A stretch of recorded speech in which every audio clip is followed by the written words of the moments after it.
ranking de Fabricio.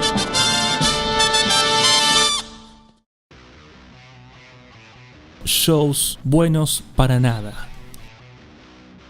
Vamos a analizar conciertos de bandas internacionales que llegaron a la Argentina y que la verdad no estuvieron a la altura de las expectativas. Para eso decidí buscar la lista de los conciertos a los que fui desde mi inicio como periodista musical, y de ahí salió este top 5 de conciertos buenos para nada. Puesto número 5.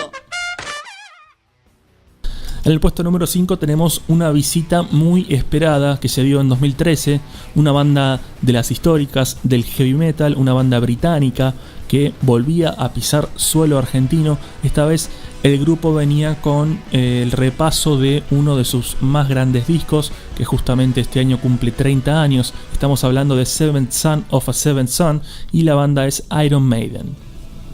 Todo estaba listo para que la velada fuera excelente, para que fuera impecable. Iron Maiden siempre fue una banda que dio conciertos más que destacados en nuestro suelo y en el mundo en general. Llegaron con el agregado de dos grupos que la verdad sumaban mucho al cartel.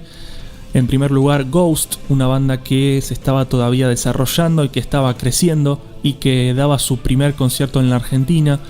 En segundo lugar, Slayer, una de las grandes e históricas formaciones del thrash metal. Y finalmente Iron Maiden. Pero ¿qué hizo que este concierto fuera el merecedor de este puesto número 5 en el top de shows buenos para nada? Vamos a transportarnos al 27 de septiembre de 2013. Ya pasaron las 9 de la noche y acaba de sonar Doctor Doctor, el tema de UFO con el que la banda suele abrir sus conciertos. Y ahora llegó el momento de Moonchild, el tema que da apertura a este gran disco que es Seventh Son of a Seventh Son. Y durante los primeros 2 minutos hay algo que no anda demasiado bien. Se ve en las pantallas, se vislumbra en el rostro del cantante Bruce Dickinson, hasta que mira a sus compañeros y decide frenar el concierto.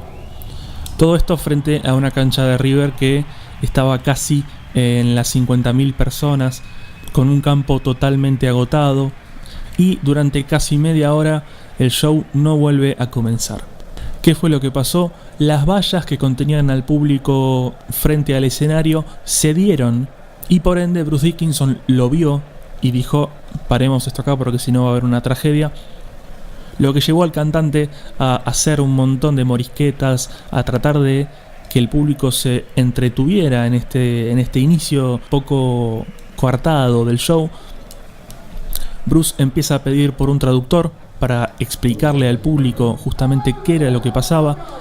No llega nadie, ninguna persona de la productora se hace presente en el escenario, y no le queda otra a Bruce que explicarle al público qué es lo que estaba pasando, y les pide que se vayan 2 pasos para atrás.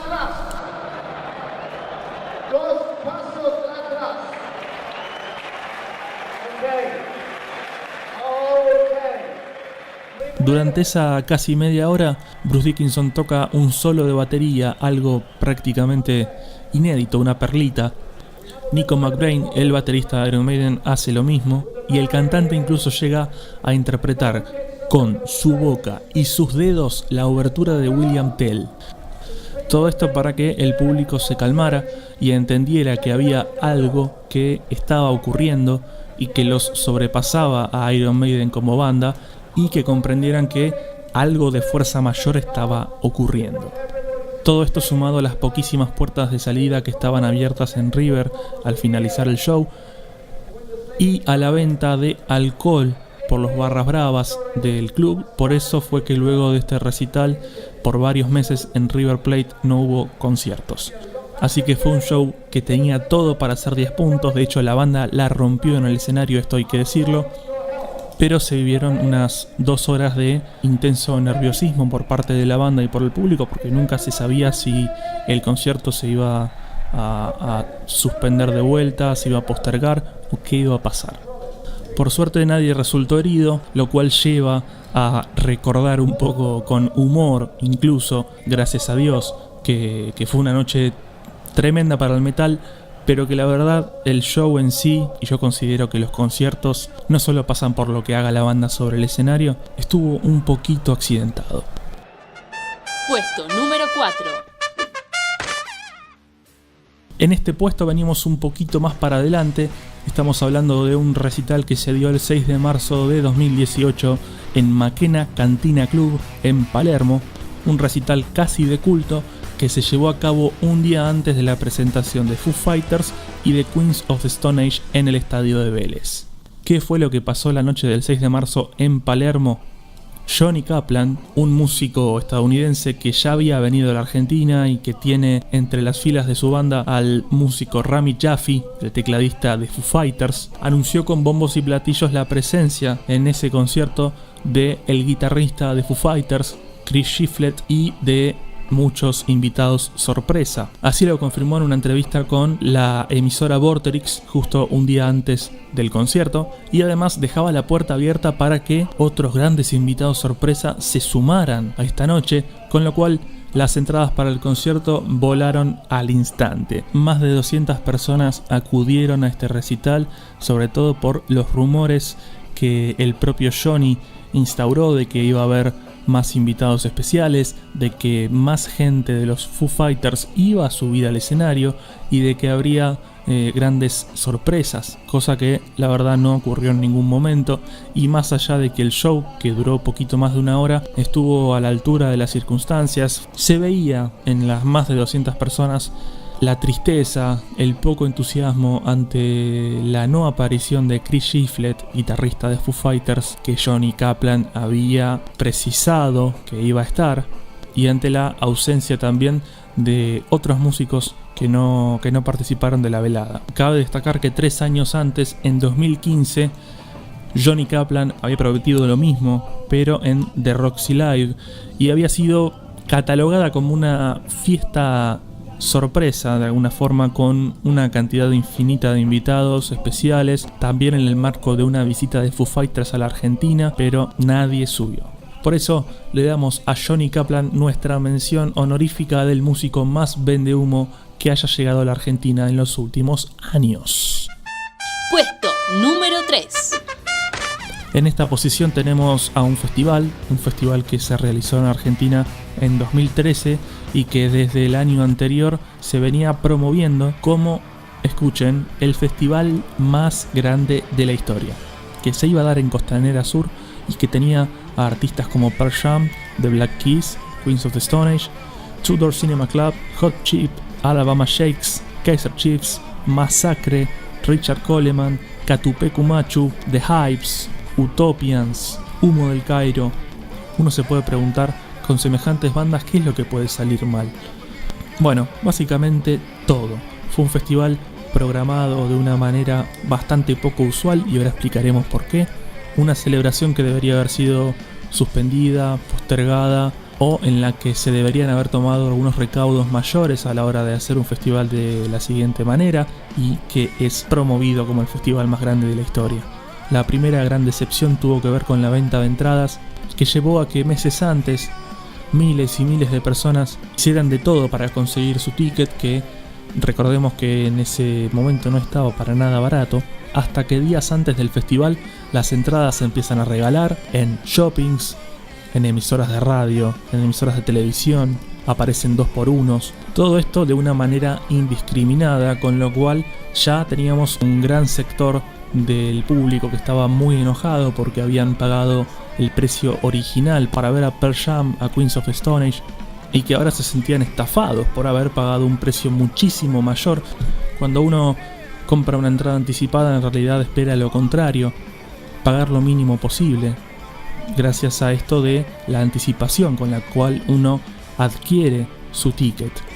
La segunda gran decepción de este festival fue la grilla de horarios, que en el caso del 2 de abril tuvo a Queens of the Stone Age como número central, pero atentos, la banda estadounidense no cerró la fecha, sino que lo hizo Catupecu Machu, lo que llevó a esos miles de personas que habían pagado por su entrada a enojarse incluso más, porque encima de todo lo que estaba pasando, Queens of the Stone Age iba a dar un set acortado de poco más de una hora y no iba a cerrar el día 1. Por eso, una vez que finalizó el concierto de la banda de Josh Homme, el 90% de los asistentes se retiraron del predio, otra vez con dificultades a la hora de salir porque había muy pocas puertas habilitadas para esto, pero todavía faltaba una cadena de sucesos que harían que este festival quedara en la historia, pero no por las mejores razones. El día siguiente, el 3 de abril, hubo una lluvia torrencial, un temporal que azotó a La Plata y que incluso llevó a la muerte de decenas de personas en la ciudad bonaerense, y el panorama no era mucho mejor en Capital Federal. Había calles totalmente tapadas por el agua, casas en las que se había perdido prácticamente todo, pero la productora decide que la segunda fecha del festival se iba a llevar a cabo con total normalidad y que iba a estar todo preparado de manera acorde para que no pasara nada y para que el festival se pudiera disfrutar de igual manera.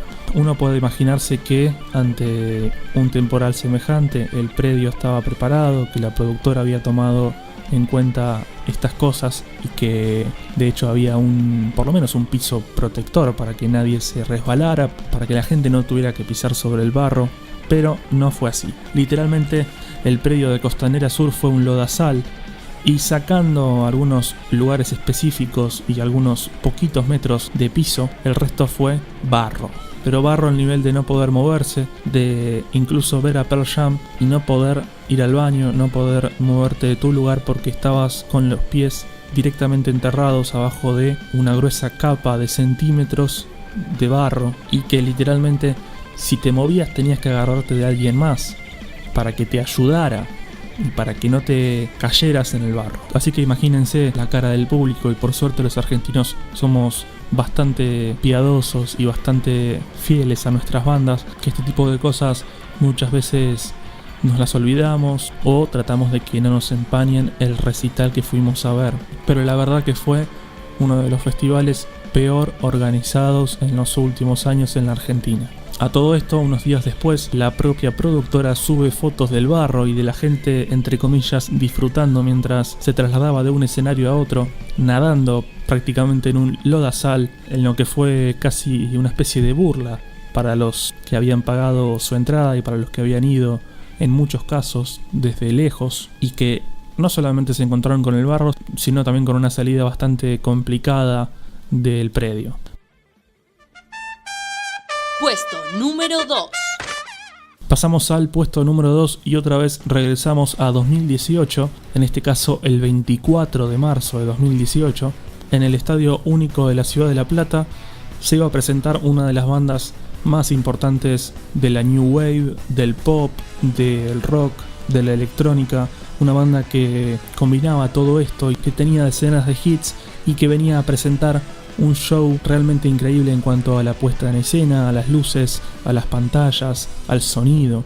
Pero otra vez hubo problemas. Estamos hablando de Depeche Mode, la banda británica que volvía a la Argentina después de muchos años y que hizo que miles de personas de todo el país e incluso del extranjero se movilizaran hasta la ciudad de La Plata para ver a la banda británica. Otra vez todo iba bien hasta que en el segundo tema las luces, las pantallas se empiezan a apagar y pasan las canciones y las pantallas no se vuelven a encender, el sonido es deficiente y el público había llegado a pagar de manera oficial hasta más de 3.000 pesos por las entradas, incluyendo el costo de servicio. Y mientras uno estaba en el show de La Plata, pensaba que era algo realmente que se iba a solucionar, que el grupo iba a tomarse unos 20 minutos, así como hizo Iron Maiden, para dejar que la situación se arreglara, para que las pantallas volvieran a funcionar y para que el sonido también fuera acorde, cosa que tampoco pasó. Por lo tanto, fue un show a oscuras en el que nadie pudo ver, sacando a las personas que habían pagado un campo VIP y que así todo se fueron disconformes del show de La Plata. Al día de hoy, miles de reclamos se abrieron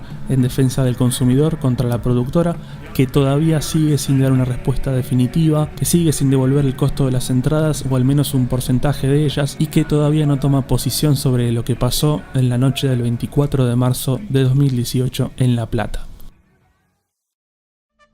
Puesto número 1.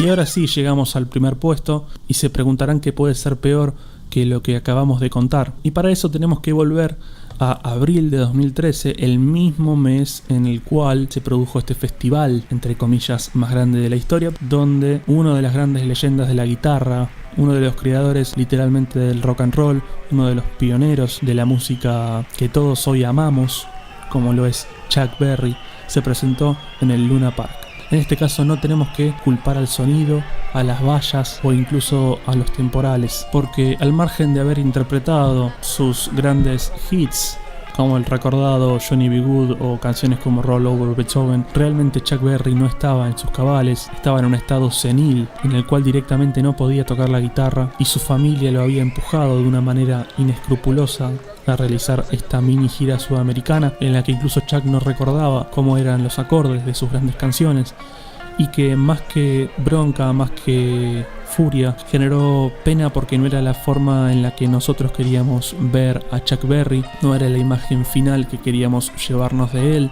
pero lastimosamente este fue el peor show que presencié en mi vida. Basta con buscar en YouTube para descubrir que Chuck directamente no podía moverse y que su hija y su entorno trataban a toda costa de que él volviera al escenario, de que diera todo lo que podía ante un público que había pagado hasta 950 pesos en aquel entonces por sus entradas. Y este primer puesto es una evidencia de que más allá de que el sonido puede no salir bien, de que las pantallas se pueden apagar, de que haya problemas de organización, cuando realmente un artista no está en su estado de salud acorde, lo mejor que tenemos que hacer es dejarlo descansar, homenajearlo por lo que fue, o incluso disfrutar de ellos en circunstancias como por ejemplo una charla, una conferencia, o acompañado justamente de alguna banda que pudiera llevarlo por el buen camino.